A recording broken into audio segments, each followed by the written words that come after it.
Olá pessoal, tudo bem? Professor Evilásio. Hoje nós vamos dar seguimento às nossas aulas de Biologia para o primeiro ano. Só que hoje, diferentemente das nossas últimas 3 videoaulas, a gente vai começar assunto do caderno 2, tá certo? Então a gente vai começar a ver, pessoal, uma outra parte do ramo de estudo da Biologia, que é chamada de Histologia. Então, se vocês observaram, no caderno 1, nós trabalhamos com vocês a questão da embriologia, né? Esse ramo de conhecimento da biologia chamado de embriologia, que é o estudo do desenvolvimento embrionário, desde o momento da fecundação do gameta feminino pelo gameta masculino até o momento do parto. Hoje, nós iremos dar seguimento às nossas aulas de biologia, falando um pouquinho sobre um outro campo, que é o campo da histologia. Aí o aluno pode se perguntar, professor, e o que é histologia? Histologia, galera, é o campo da biologia que estuda exatamente os tecidos celulares. Vocês devem estar lembrados que na organização dos seres vivos, nós temos os átomos, esses átomos constituem as moléculas, essas moléculas vão formar as diversas substâncias, né, que formam os seres vivos. Essas substâncias se organizam formando organelas e essas organelas formam a célula. Só que a histologia, ela estuda justamente o próximo passo. Qual é o próximo passo? Quando essas células se organizam em tecidos. Então, o estudo dos tecidos celulares, ou seja, a forma como essas células se organizam, a forma como essas células se diferenciam para formar os diversos tecidos que formam o organismo de um ser vivo, é que é o campo de estudo da histologia. Então, é esse campo de estudo que nós vamos começar a ver a partir de hoje. Então, nós vamos ver, basicamente, 4 grandes grupos de tecidos humanos, né? Nós vamos dar uma ênfase maior ao estudo dos tecidos humanos. Então, nós vamos ver os tecidos epitelial, o tecido conjuntivo, o tecido muscular e, por último, nós vamos ver o tecido nervoso. Então, são basicamente esses 4 grupos de tecidos humanos que nós iremos trabalhar a partir de hoje e durante as nossas próximas videoaulas, que é o campo de estudo do caderno 2, tá certo? Então, vocês fiquem aí com o caderno 2 aberto na cadeira de vocês, para que vocês possam, então, acompanhar as nossas videoaulas. Bom, de acordo com o esquema que eu montei aqui para vocês, a gente poderia ver que a histologia humana, ela é formada basicamente de componentes de teciduais, né? Que a gente chama de componentes teciduais. Todos os tecidos humanos, e assim também como de outros animais, eles são basicamente formados por 3 tipos principais de componentes. Quais são esses componentes? O primeiro, obviamente, são as células. Então, nós vamos ver aqui durante as nossas aulas que, dependendo do tipo de tecido que nós estivermos trabalhando, epitelial, conjuntivo, muscular e nervoso, a gente vai ver que vai aparecer tipos celulares diferentes. Por exemplo, nós vamos falar aqui de glândulas, nós vamos falar, por exemplo, aqui de fibras musculares, nós vamos falar aqui, por exemplo, de mielócitos, vamos falar de fibroblastos, né? Osteoblastos, vamos falar de algumas células sanguíneas, como por exemplo hemácias, como por exemplo plaquetas, né? Então, à medida que a gente for avançando o nosso estudo dentro de cada grupo de tecidos, a gente vai falando os principais tipos celulares que formam aquele tecido humano, tá certo? Então, esse seria o primeiro componente da histologia humana, né? Dos tecidos humanos. O segundo componente são as chamadas substâncias intercelulares. Aí o aluno pode estar se perguntando, professor, que substâncias intercelulares são essas?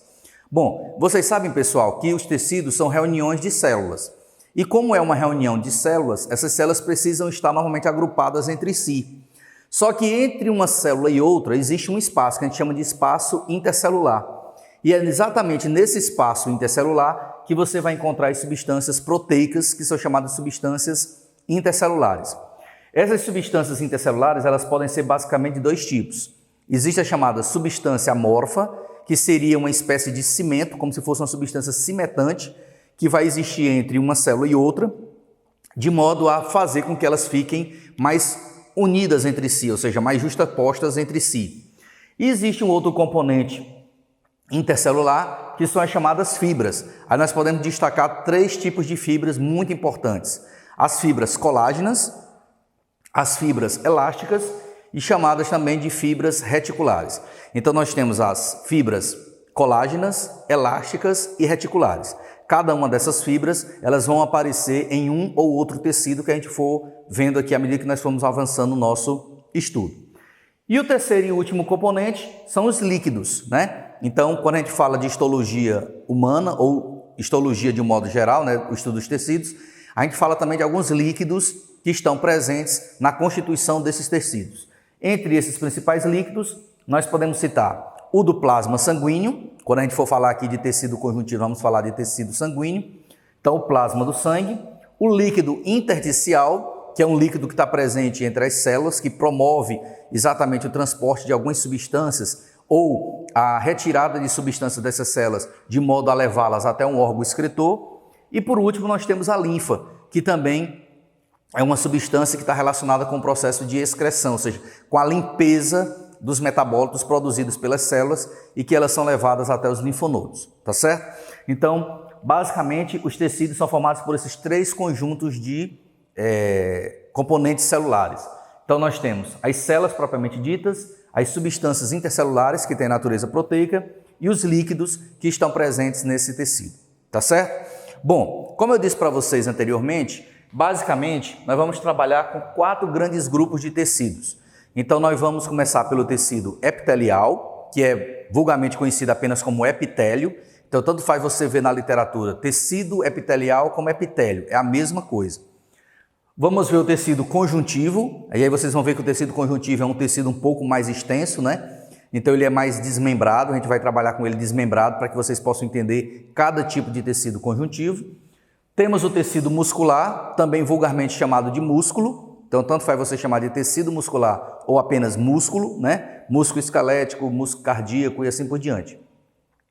E por último, nós vamos trabalhar com o tecido que forma o nosso sistema sensorial, que é o chamado tecido nervoso, tá certo? Então, nós vamos dividir as nossas aulas exatamente nesses 4 grandes grupos. Primeiro os grupos de tecido epitelial, depois o grupo de tecido conjuntivo, depois o grupo de tecido muscular e, por último, vamos finalizar falando sobre o tecido nervoso. Lembrando que a nossa ênfase aqui vai ser a histologia humana, que é o tema da nossa aula. Então, a gente vai trabalhar muito com a formação dos tecidos humanos, né? A formação do indivíduo, né? Do ser humano, dentro de cada um desses tecidos e vendo as suas particularidades. Porque, ao contrário do que muita gente pensa, os tecidos eles interagem entre si. A gente tem que entender o ser humano como um ser humano uno, né? Ou seja, uma coisa complexa, mas que cada tecido se comunica com o outro tecido de forma perfeita. Por exemplo, a nossa pele, que é o que nós vamos ver na nossa próxima videoaula, a nossa pele, ela nada mais é do que a junção de 2 tecidos importantes, que é o tecido epitelial e o tecido conjuntivo, tá certo? Então, a pele humana, esse grande órgão que nós temos, ele é uma junção da interação entre 2 tipos de tecido, o epitelial, que nós vamos ver na aula de hoje, e o tecido conjuntivo, que nós vamos ver na nossa próxima videoaula, tá certo? Bom, então agora, estudando cada um dos tecidos separadamente, nós vamos dar uma ênfase na nossa videoaula de hoje ao tecido epitelial, ou seja, nós vamos estudar os epitélios, tá certo? Pessoal, aqui eu gostaria de dizer algumas informações importantes para que vocês se situem. Se a gente for estudar a fundo a histologia, é obviamente que a histologia é algo muito mais abrangente, né? Se a gente for realmente estudar a biologia histológica, né? A histologia dos seres vivos, a gente vai para uma coisa muito mais abrangente, existem muito mais detalhes, dependendo do ser vivo que você está estudando, para a gente tentar trabalhar em sala de aula. Só que ao nível médio, né, fundamental e médio, na chamada educação básica, não faz sentido a gente se aprofundar muito no estudo da histologia. Até porque as questões de histologia, elas são pouco cobradas no Enem, né? Em alguns vestibulares aparecem 1 ou 2 questões no máximo, né? E normalmente são questões aplicativas, ou seja, aquelas que cobram do aluno a capacidade dele entender a função daquele tecido, qual a função daquele tecido e para que ele é utilizado pelos organismos vivos, principalmente os tecidos humanos. Normalmente a histologia estudada é a histologia humana. Então não faz sentido aqui a gente aprofundar muito o nosso conhecimento. Então o que é que nós vamos ver aqui? Nós vamos ver exatamente aquilo que eu acho que é necessário para que você conheça sobre cada um dos tecidos, dando uma ênfase maior à sua aplicabilidade, né, às suas funções principais, e quando houver alguma relação entre um tecido e outro, a gente fazer essa correlação para que quando a gente passar a estudar fisiologia, né, quando vocês forem ver as aulas de fisiologia, vocês poderem casar exatamente agora a aplicação da histologia com à questão do metabolismo, né? Como é que esses tecidos colaboram para manter a fisiologia de um ser vivo, tá certo? Bom, então vamos começar pelos chamados tecidos epiteliais ou simplesmente epitélios. Os tecidos epiteliais, eles têm basicamente 4 grandes funções. E à medida que eu for falando aqui de cada uma dessas funções, eu vou citando aqui algumas estruturas que vocês com certeza conhecem e que têm a ver diretamente com cada uma dessas funções. Por exemplo, a primeira função do tecido epitelial, a gente já poderia logo relembrar, basta você lembrar da pele, né? Então, quando a gente fala de tecido epitelial, o aluno lembra logo da pele. Então, uma das principais funções é exatamente o quê? Dar proteção ao ser humano. Então, uma das funções primordiais do tecido epitelial é proteger. Mas aí o aluno pode dizer, professor, proteger de quê? Bom, pode ser proteção contra a invasão de agentes externos. Vocês lembram que ao nosso redor nós somos bombardeados todo o tempo por bactérias, por vírus, por protozoários, por fungos, tá certo? Por partículas de sujeira. Então, a pele ou o epitélio que forma a pele, uma das principais funções é exatamente nos proteger para que esses agentes externos não fiquem penetrando o nosso organismo e, consequentemente, trazendo patologias, né, doenças sérias para o organismo humano. Então, a proteção. Essa proteção também ela vale para os órgãos internos. Então, quando a gente fala de proteção, não é só se proteger daquilo que é externo, mas também proteger aquilo que nós já temos dentro do nosso organismo.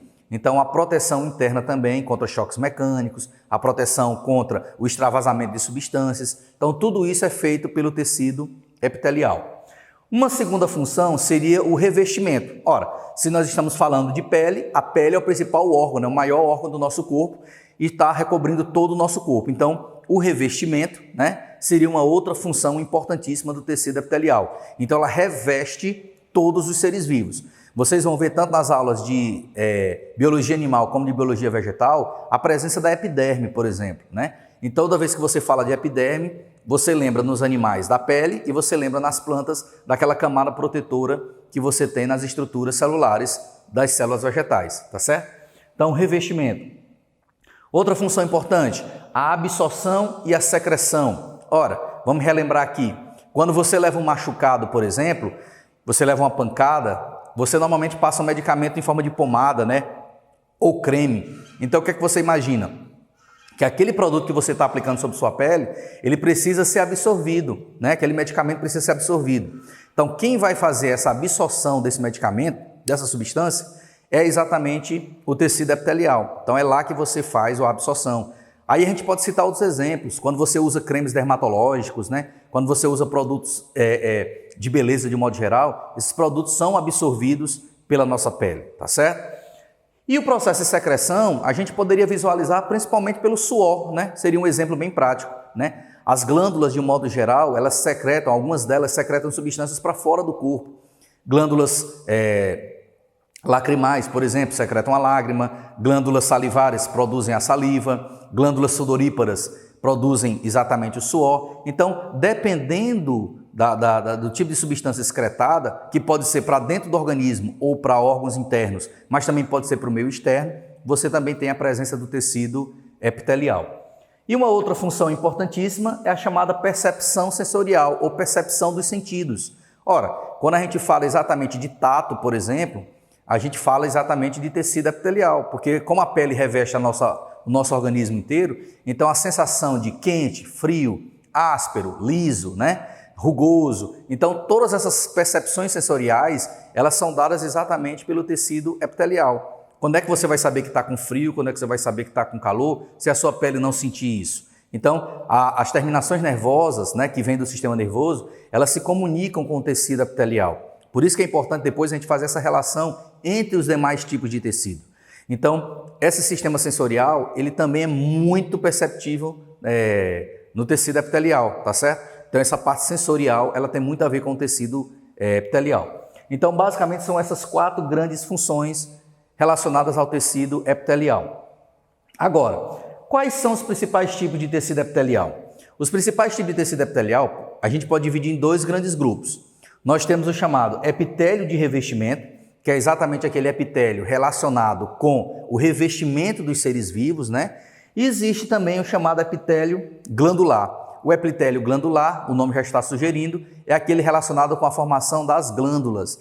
E essas glândulas nós vamos ver aqui daqui a pouco, que elas podem ser endócrinas, exócrinas ou então mistas, né? Então, basicamente, os epitélios eles são divididos nesses dois grandes grupos, que é o epitélio de revestimento e o epitélio glandular. Agora, a partir desse momento, a gente vai falar exatamente de cada um desses epitélios e dando um nuance para cada um deles, tá certo? Então, vamos começar pelo chamado epitélio de revestimento. Então, vamos lá. Dando continuidade, então, à nossa aula, a gente vai falar agora de cada um dos tipos de epitélio. A gente viu que o epitélio ele pode ser dividido em dois grandes grupos, os chamados epitélios de revestimento e os chamados epitélios glandulares. Então, no esquema aqui que eu montei para vocês, o item 3 fala justamente sobre o epitélio de revestimento.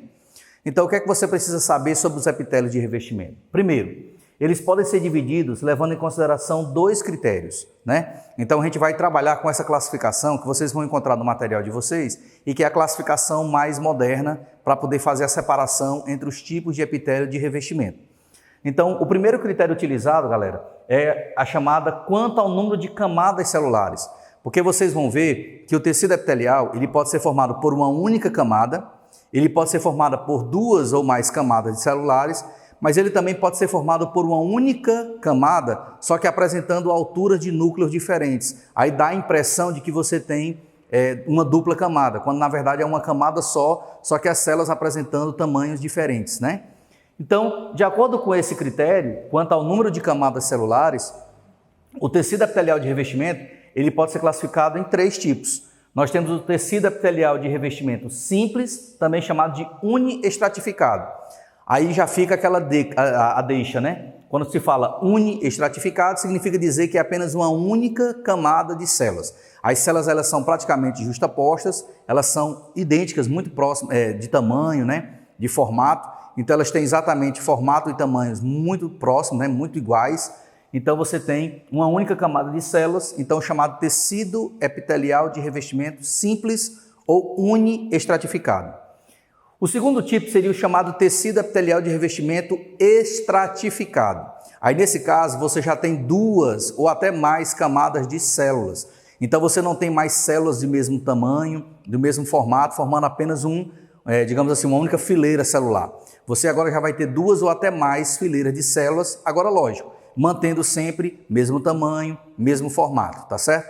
Então aqui seriam uma dupla camada de células ou até mais. Então é o chamado tecido epitelial de revestimento estratificado. E por último, nós temos o chamado tecido epitelial de revestimento pseudo-estratificado. Por que esse termo pseudo-estratificado?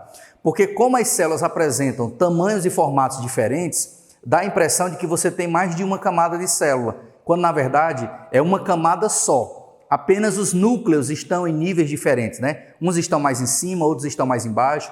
Algumas células apresentam um tamanho maior, outras apresentam um tamanho menor, mas elas formando sempre uma única camada. Daí o termo pseudo-estratificado. Pseudo justamente para chamar a impressão de que o aluno acha que está olhando para um tecido estratificado, quando na verdade ele está vendo apenas uma única camada de células com tamanhos celulares diferenciados. Então, o epitélio de revestimento ele pode ser, de acordo com o número de camadas, classificado nesses três grandes grupos. Um segundo critério que nós podemos utilizar para fazer a classificação do epitélio de revestimento é exatamente quanto ao formato da célula. Então, dependendo do formato da célula que forma o tecido epitelial, então nós temos basicamente quatro tipos de tecido epitelial de revestimento. Então, nós temos o chamado tecido epitelial de revestimento pavimentoso. Aí o aluno pode dizer, professor, e o que é células pavimentosas? Células pavimentosas, pessoal, você lembra logo de pavimento. Então, pavimento é aquilo que está na horizontal, então são coisas achatadas. Então, as células achatadas formam, o formato, né? Células achatadas é o formato do tecido epitelial de revestimento pavimentoso. O cúbico, ora, o próprio nome já está sugerindo, as células têm um formato de um cubo, né? Então, imagine aí na matemática o que seria um cubo, então as células têm mais ou menos esse formato cúbico, né? O tecido prismático significa dizer que as células já são alongadas. Então, prismático vem de prisma. Então, você já tem aquela estrutura um pouco mais alongada, né? As células são mais finas, mas em compensação elas têm uma altura maior. Elas são alongadas no seu tamanho. E por último, nós temos o chamado formato de transição, que é aquele que não tem um formato definido, ou seja, a célula não tem uma forma previamente definida. Ela não é achatada, ela não é cúbica, ela também não é alongada ou prismática. Então ela vai ter um formato diferenciado, daí a gente chamar de tecido epitelial de revestimento de transição. Agora, o que é importante a gente guardar como informação é que, ao mesmo tempo que você classifica o tecido epitelial de revestimento, você une as duas classificações que a gente acabou de falar. Então, por exemplo, vocês vão acompanhar no material de vocês aí que tem um esquema mostrando algumas partes do corpo humano. Bexiga, esôfago, pulmão, né, rim e assim por diante, mucosas. Então vocês vão ver que quando você classifica o epitélio de revestimento, normalmente você classifica usando as duas classificações ao mesmo tempo. Então você às vezes encontra nos livros tecido epitelial de revestimento simples pavimentoso, tecido epitelial de revestimento estratificado prismático e assim por diante. Então você une sempre as duas classificações na hora de estabelecer a característica de um determinado grupo celular, de um determinado órgão ou de uma parte do seu corpo, tá certo? Então você faz esse casamento. Aqui de forma didática a gente estuda separado, mas na hora de você estudar realmente histologia a fundo, você vai ver que eles fazem esse casamento entre as duas classificações, tá certo?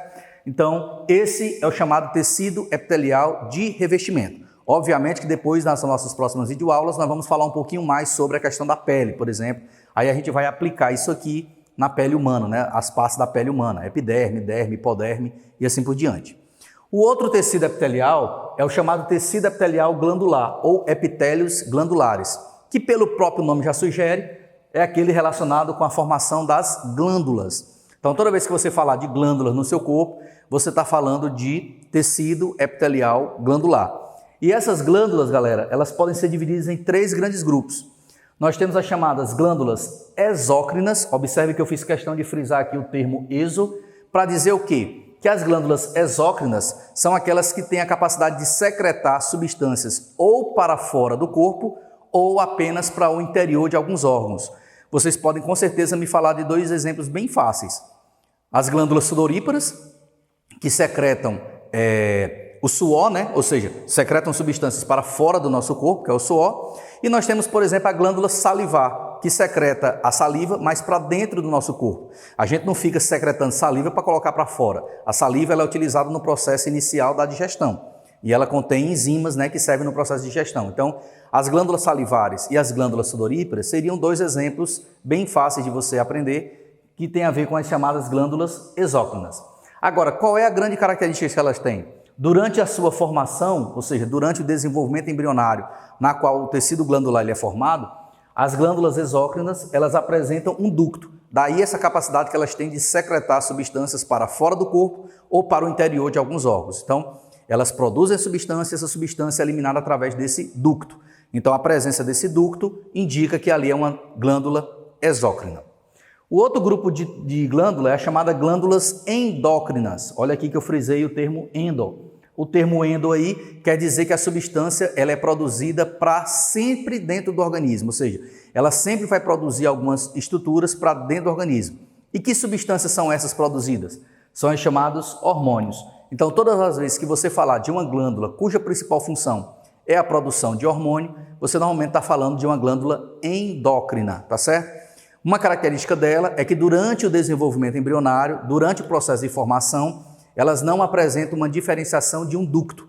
Então você não vai ter por onde sair essa estrutura. Então, na verdade, esses hormônios, que são as substâncias produzidas por essas glândulas, elas são diretamente lançadas no sangue. E a partir do transporte feito pelo sangue, é que esses hormônios irão agir no nosso organismo. Por exemplo, a glândula tireoide, que está localizada aqui na região do pescoço, né? A glândula tireoide. E nós temos também a hipófise, né? Que está na região do cérebro, que tem a ver com o processo de crescimento, por exemplo, né? Então, seriam chamadas glândulas endócrinas. E por último, nós temos a chamada glândula mista. O que seria uma glândula mista? Também conhecida como anfícrina. As glândulas mistas, pessoal, são aquelas que elas tanto realizam um processo endócrino, como elas também são capazes de realizar o processo exócrino. Um exemplo bem prático desse tipo de glândula seria o pâncreas. Então, o pâncreas tanto produz substâncias para fora do organismo, né? Ou seja, tanto ele pode secretar substâncias que vão agir dentro do próprio pâncreas, no sistema digestório, como ele também pode produzir outros hormônios que vão agir a nível sistêmico, tá certo? Então, ele tanto tem função endócrina como exócrina. Então, isso aqui seriam as chamadas glândulas mistas. Então, galerinha, o que é que nós vimos na aula de hoje? Exatamente o conceito inicial de histologia humana, vimos os principais tecidos básicos, nós vamos estudar aqui, e começamos a estudar o chamado tecido epitelial de revestimento e o tecido epitelial glandular. Em casa, eu gostaria que vocês dessem uma lida no material, no livro-texto de vocês, e tentassem resolver as questões justamente desse primeiro capítulo que fala sobre isso, tá certo? Então, bons estudos, foco, força, confiança, um beijo no coração de todo mundo, até a próxima videoaula.